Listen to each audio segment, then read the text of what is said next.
Type 1 call in, इसकी English होती है बुलवाया।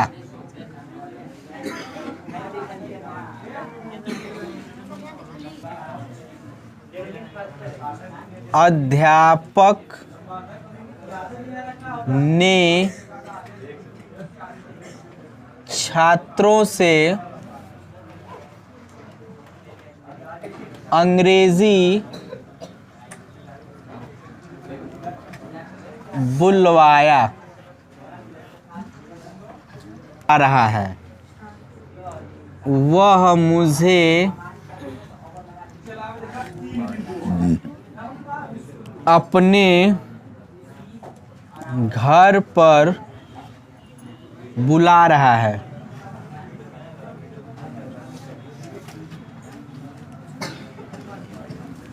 आप चाहे तो यहाँ पे, अच्छा बुला रहा नहीं बुलवा रहा, ये ध्यान रहिएगा। बुलवा रहा है ना, नहीं तो बुलाने के तो सीधा सीधा कॉल लगाएंगे, तब हमको फ्रेजल लगाने की क्या जरूरत है। तो यहाँ पे इसकी अगर इंग्लिश की बात करें तो हम क्या लिखें, द टीचर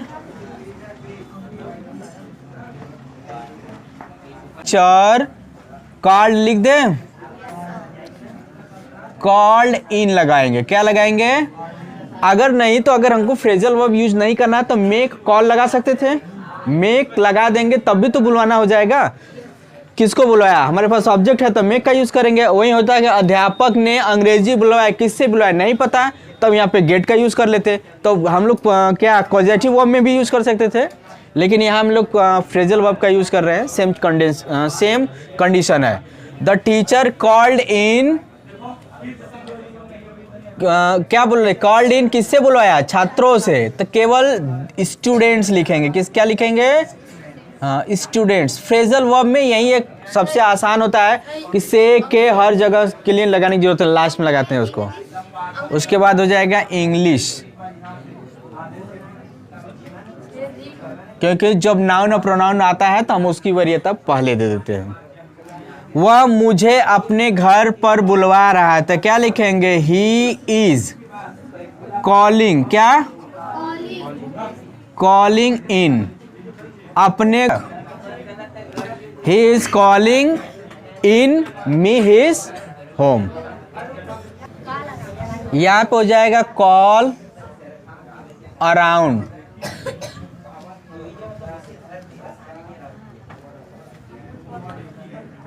मतलब इसकी हिंदी होती है मिलते जाना। क्या, हाँ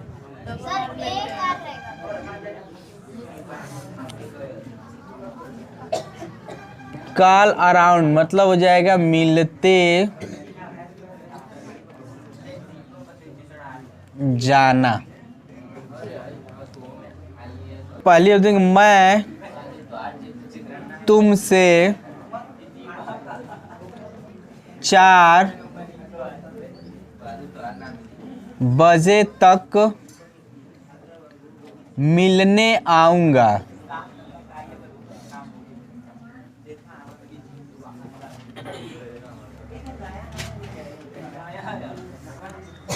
मैं उससे स्टेशन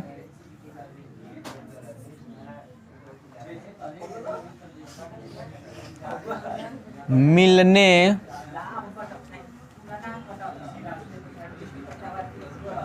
जाएंगे। आई ना जाऊंगा तो मतलब वही सेल या विल सेल। अब उसके बाद हो जाएगा कॉल, क्या लगा दें, कॉल अराउंड, ठीक है ना। अब कब तक, कॉल अराउंड, कॉल अराउंड का मतलब हो जाएगा, कॉल अराउंड का मतलब मिलते जाना, बाकी कुछ लगाने की जरूरत ही नहीं है।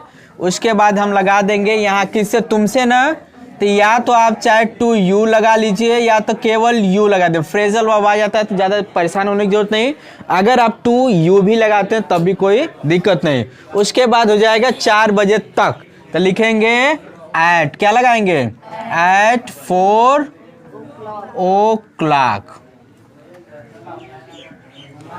यहाँ पे हो जाएगा मैं उससे स्टेशन में ले जाऊंगा, तो लिखेंगे आई शैल कॉल अराउंड। अब कहाँ उससे है, तो यहाँ पे चाहे टू हिम लगाइए, चाहे केवल जाएगा एट स्टेशन। कहीं फिक्स टाइम होता है तब भी ऐड का यूज करते हैं, और इस तरह से station, bus stop, church, temple, school. Call for मतलब होता है मांगना, ठीक है ना। तो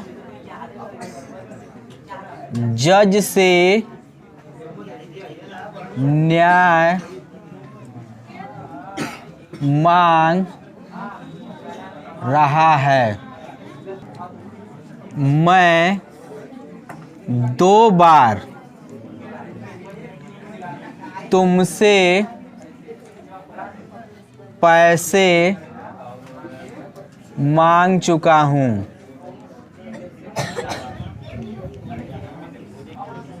He is calling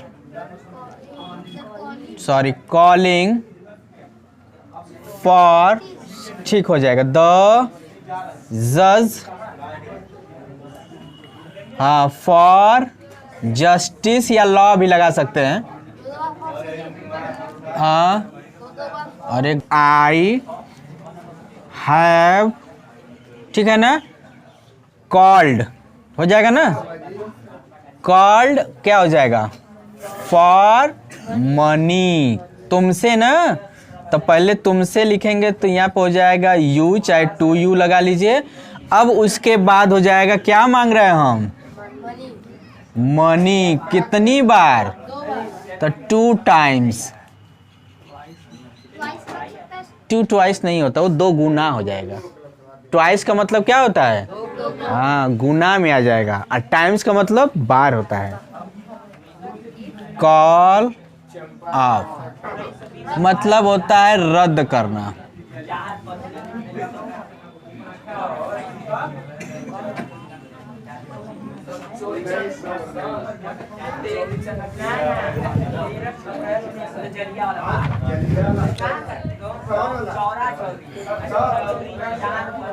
सरकार इस कानून को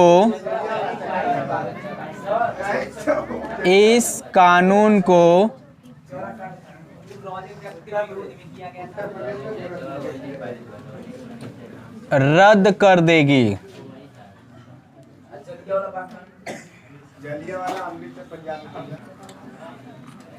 द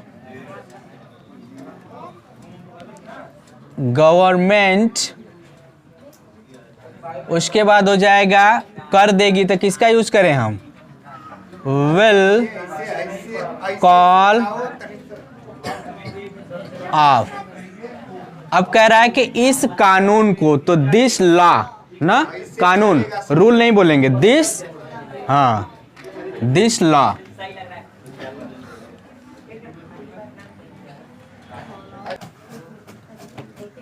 कॉल एट का मतलब होता है रुकना, और इस तरह से स्टे मतलब भी होता है रुकना, ठीक है। यह गाड़ी या यह ट्रेन छोटे स्टेशनों पर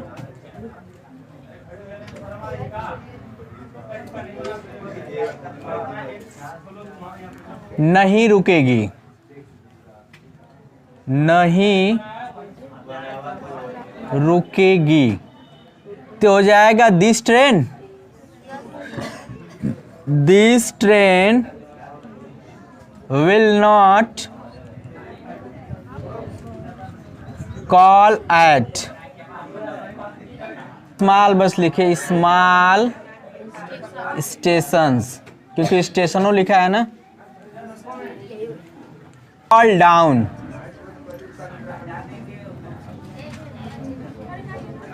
हाँ, पुकारना। लेकिन ये पुकार भगवान को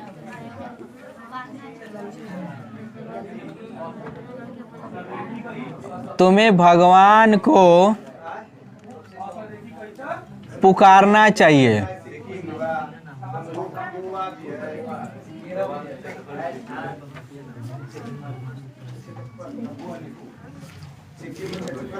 तो क्या हो जाएगा? You should calm down. क्या? Calm down. भगवान को क्या लिख दें? गॉड। द गॉड लगाइएगा। तब होता है जोर से चिल्लाना।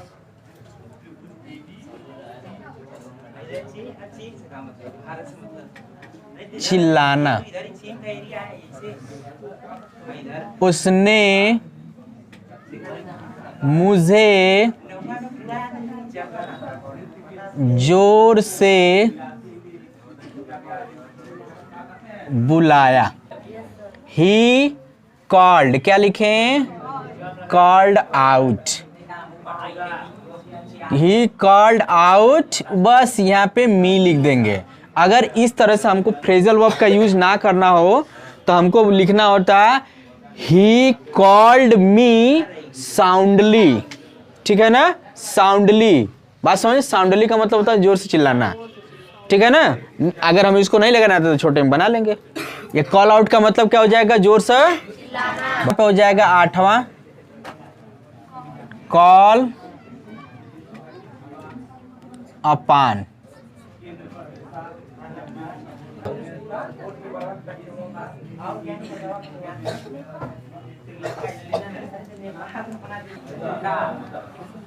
वह मुझे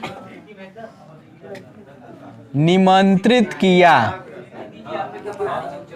अपनी शादी के लिए। अपनी शादी में निमंत्रित किया।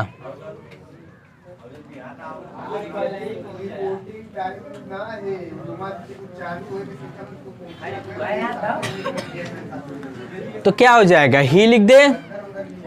पास्ट है तो क्या लिखें? Called upon. उसके बाद क्या हो जाएगा? मी।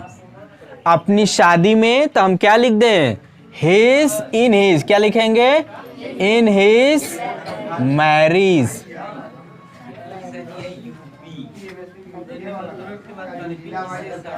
समझ में आ गया ना? क्या? He called upon me in his marriage. निमंत्रण। निमंत्रित है जी। निमंत्रित किया। वह मुझे अपनी शादी में निमंत्रित किया। इनवाइटेड भी होता है। और क्या? कॉल। लेकिन इसमें क्या होगा कि आपको ऑब्जेक्ट लगाना पड़ेगा। Call after. याद करिए जहां जहां ऐसे रखिए किसी के नाम पर नाम रखना। आई शैल। क्या लिखेंगे? आई शैल। उसके बाद लिखेंगे कॉल ना। I call. अब उसके तो यहाँ पे हिम। अपने भाई का ना तो ऑब्जेक्ट उसके नाम पर तो लिखेंगे हिज। His name. क्या लिखेंगे?